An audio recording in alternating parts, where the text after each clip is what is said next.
Assalamualaikum warahmatullahi wabarakatuh. Waalaikumsalam warahmatullahi wabarakatuh. Selamat pagi teman-teman, semoga sehat dan bahagia. Perkenalkan kami dari kelompok 3, saya Vika Mailasari dan rekan saya Wina Nurul Aini. Di sini kita akan membahas sedikit pemahaman kita tentang mazhabul tafsir era klasik. Nah teman-teman, sebelumnya kita akan membahas tentang sejarahnya terlebih dahulu, bahwa sebelum masa era klasik ini ada beberapa periode tentang mazhab tafsir. Oke, langsung saja kepada rekan saya, Mbak Wika. Baik, yang pertama ini Manahul Ahmakan membagi periode tafsir ini dalam 3 tahap. Yang pertama itu ada era Nabi, terus masa sahabat dan juga masa tabi'in. Nah, yang pertama ini tentunya pada masa Nabi Muhammad dulu. Nah, tafsir pada masa ini tuh yang mana dalam menafsirkan Al-Quran ini Nabi Muhammad sendiri yang langsung menafsirkan gitu. Dalam artian para sahabat tidak ikut campur tangan dalam menafsir Al-Quran seperti itu. Karena apa ya? Karena masih ada peran Nabi Muhammad di tengah-tengah sahabat. Jadi ya para sahabat lebih percaya bahwasanya Al-Quran ini lebih berhak atau lebih terpercaya gitu jika ditafsirkan oleh Nabi Muhammad sendiri. Nah, ada yang istimewa dari tafsir di era Nabi Muhammad ini, yaitu ketika Nabi Muhammad menafsirkan Al-Quran dan beliau menemukan suatu kesulitan, nah, itu langsung diberi diberi wahyu gitu. Jadi penafsiran Al-Quran yang misalnya yang sedikit sulit itu langsung dibantu oleh Allah langsung. Jadi dalam artian tafsir Al-Quran ditafsirkan dengan Al-Quran lagi untuk memperjelas penafsiran. Itu salah satu keistimewaan tafsir yang di era Nabi Muhammad. Kemudian yang kedua tafsir era sahabat. Nah, ketika Nabi Muhammad wafat itu kan pemerintahan atau kuasa Islam itu berada di bawah tangan para sahabat, khususnya 4 khalifah yang atau Rasul itu.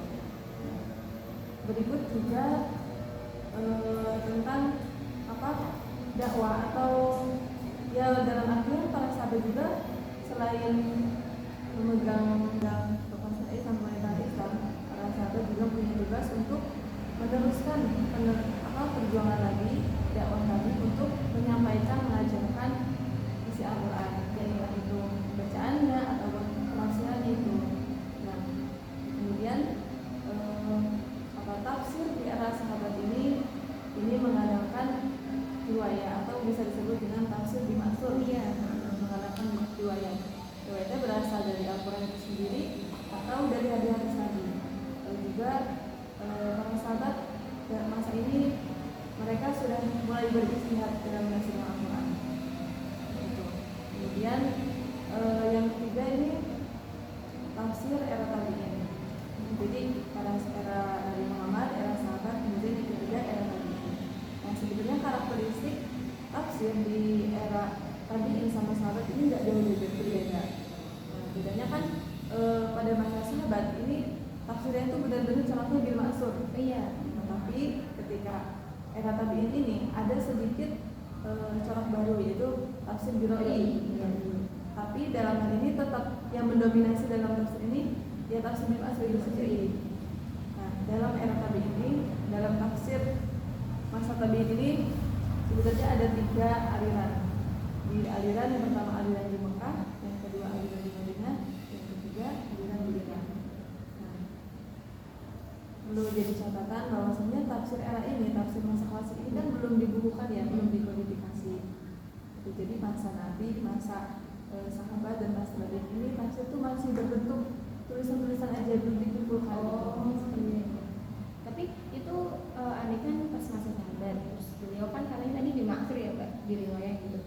Berarti itu mengandalkan pemikiran mereka 4 sahabat atau kayak misal nih kita ngomong begini tuh pembahasan ini tuh kayak gini menurut kamu gimana? Terus kamu bilang oh di hadis ini tuh kayak gini. Mereka tuh para sahabat mengandalkan pemikiran apa emang ada catatan kayak tadi ditulang doang atau apa gitu Mbak? Berarti tafsir masa sahabat ya? Iya. Nah, tafsir masa sahabat kan emang dimaksud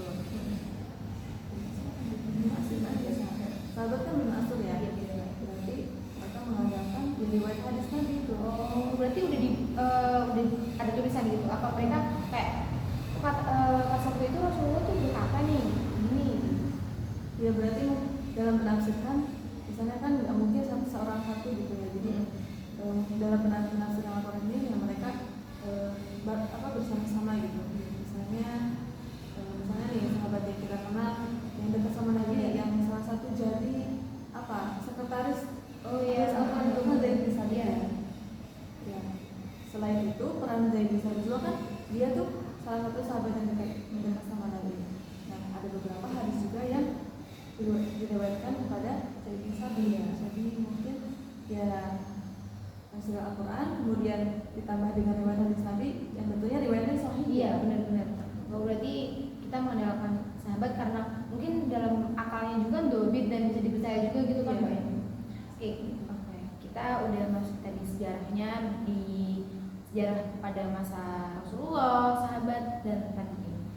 Nah, kita akan membahas tentang karakteristik ataupun sebuah metode, corak pendekatan sama sumber yang digunakan pada era klasik.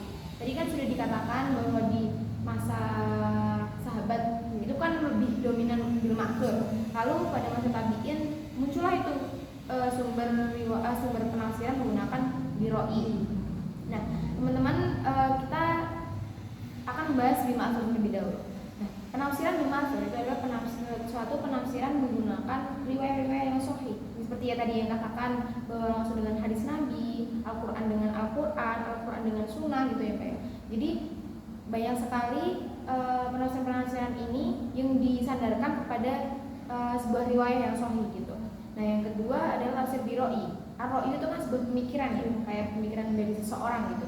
Jadi tafsir biroi ini adalah sebuah penafsiran menggunakan pemikiran para mufassir ataupun ijtihad gitu. Tapi biasanya tuh dari sebuah jurnal yang saya baca, para mufassir ini ketika menafsirkan menggunakan biroi itu nggak melulu langsung dengan pemikiran liarnya gitu Mbak. Jadi beliau-beliau ini juga menggunakan sebuah riwayat. Jadi beliau menggunakan riwayat terlebih dahulu lalu ditafsirkan menggunakan seperti apa yang dipikirkan gitu, tapi bersandar dengan riwayat.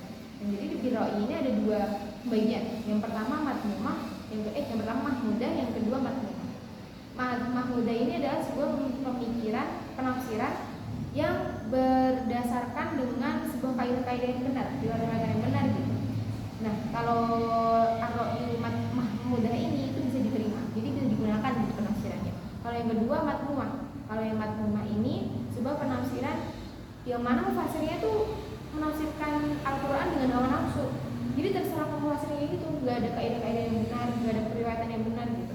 Jadi kalau tafsir ar-ra'yu matmumah ini itu ditolak, nggak bisa digunakan. Ini selanjutnya kita ditinjau dari segi metode. Metode yang digunakan pada era klasik ini menggunakan metode tahlili. Yang mana kita udah nggak asing ya Mbak dengan istilah tahlili. Di mana para mufassir itu ketika menafsirkan tafsirannya dikupas secara tuntas surat demi suratnya. Nah, itu urut gitu ya teman-teman. Jadi urut sesuai dengan mushaf Utsmani. Jadi setiap kata perkatanya, lughahnya, gramatikal bahasa gitu dijelaskan oleh mufassir. Selanjutnya kita akan bahas tentang corak dan pendekatannya. Di mana di sini tuh para mufassir menggunakan skill ataupun ahli dalam bidang apa gitu Mbak ketika menafsirkan. Misal, ini corak yang pertama adalah corak linguistik. Di mana para mufassir itu membedah ataupun mengupas tentang bahasa-bahasa yang mungkin agak asing di dalam Al-Quran untuk kita orang awam. Tapi kan dulu mungkin ada yang tanya nih, orang Arab kan bahasanya bahasa Arab, masa mereka nggak paham? Nah kadang tuh di dalam Al-Quran ada beberapa kosakata yang emang mungkin asing bagi mereka. Jadi para mufassir zaman era klasik itu mereka mengupas tentang lughah-lughahnya gitu. Setiap kata bahasanya itu dikupas, nahwu, sorof dan segala macamnya, pokoknya gramatikal bahasanya itu dikupas. Lalu yang kedua adalah corak fikih, yang mana mufassirnya itu ahli dalam bidang fikih. Jadi beliau menafsirkan sebuah Al-Quran itu lebih dominan ke fikihnya gitu. Jadi pembahasan fikihnya itu lebih banyak. Lalu corak teologis, itu corak ketuhanan, yang mana para mufassirnya itu menafsirkan Al-Quran dengan lebih dominan ke pembahasan ketuhanan, kayak esanya Allah, bagaimana penciptaan kita pemakaiannya juga. Terus yang terakhir itu adalah corak sufistik. Sufistik ini kan sebuah sufi ya, dan biasanya tidak semua orang bisa menafsirkan dengan sufistik. Karena apa ya? Kalau sufi itu tasawuf itu kan lebih kayak bagaimana kepercayaan kita lebih mendalam gitu kan kepada pencipta.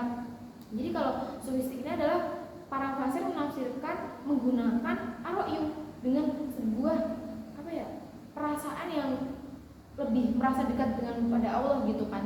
Jadi mereka ini nggak cuma makna dohirnya aja, kayak contohnya doruba itu kan memukul, tapi bisa menurut para sufistik ini doruba itu nggak memukul, ada makna yang lebih dalam gitu. Nah yang terakhir kita akan bahas tentang kelebihan dan kekurangan dari tafsir era klasik. Yang mana kelebihannya itu kan para mufasir era klasik itu kan mereka dekat dengan sejarah, maksudnya masa hidup beliau, mereka ini dengan Rasulullah, dengan para sahabat itu kan lebih dekat daripada sekarang gitu kan Mbak. Jadi kemungkinan cerita-cerita yang didapat ataupun kemungkinan riwayat-riwayat yang didapat itu belum kemasukan Israiliyat, belum kemasukan sesuatu yang kan gitu bohong, dan belum ada hadis-hadis yang doif gitu kan semasa itu. Lalu para mufasir pada masa itu tuh agamanya lebih mendalam ya, karena tadi faktor dari mungkin beliau lahirnya di mana ataupun tadi dekatnya sejarah itu. Yang terakhir adalah bahasa Arabnya lebih mumpuni. Tapi ternyata bahasa itu masuk kekurangan juga, karena kekurangan untuk zaman sekarang. Orang-orang pada zaman dulu kan ulama-ulama dahulu Arabnya bagus nih, gramatikal bahasanya juga bagus, paham dengan bahasa-bahasa yang asing. Tapi sekarang kan kita kadang butuh kamus untuk mencari bahasa yang lebih sulit, membacanya juga agak sulit, karena kan di tafsir di kitab tafsir, buku tafsir itu kan kalau yang klasik biasanya nggak ada harokat gitu. Jadi kita harus lebih apa ya, ekstra untuk mempelajarinya, harus baca apa ya, harus belajar nahwu, sorobu, apa gitu kan. Lalu kekurangannya adalah pemahaman ilmiah. Jadi kita kalau mau cari tafsir sains, nah ilmiah sebuah tafsiran itu kalau di tafsir klasik belum dapat. Jadi lebih apa ya, sulit gitu kalau kita pakai yang klasik. Harus berbagai referensi yang kita cari. Ini pendekatannya lebih ke pendekatan tradisional masa klasik ya. Nah, jadi mungkin untuk yang tafsir selanjutnya itu nanti akan dibahas lagi. Baik. Nah, saya nangkep sedikit nih dari tadi yang dijelaskan oleh Mbak Maira tentang corak yang ada dalam kitab tafsir itu. Tapi kan beda-beda apa coraknya. Iya. Berarti dapat disimpulkan bahwasanya corak suatu kitab tafsir itu tergantung keahlian si mufasir dalam bidang apa itu. Iya, benar. Gitu. Iya. Oke, mungkin teman-teman dari pemaparan kita, sedikit pemaparan kita tentang mazhabul tafsir era klasik. Dimana tadi sudah disebutkan sejarah-sejarahnya pada masa Rasulullah, pada masa sahabat, tabi'in. Lalu kita membahas tentang metode yang digunakan, sumber tafsirannya, juga corak-corak dan kelebihan kekurangannya. Baik, sekian dari kami, kurang lebihnya mohon maaf. Wabillahi taufiq wal hidayah. Wassalamualaikum warahmatullahi wabarakatuh.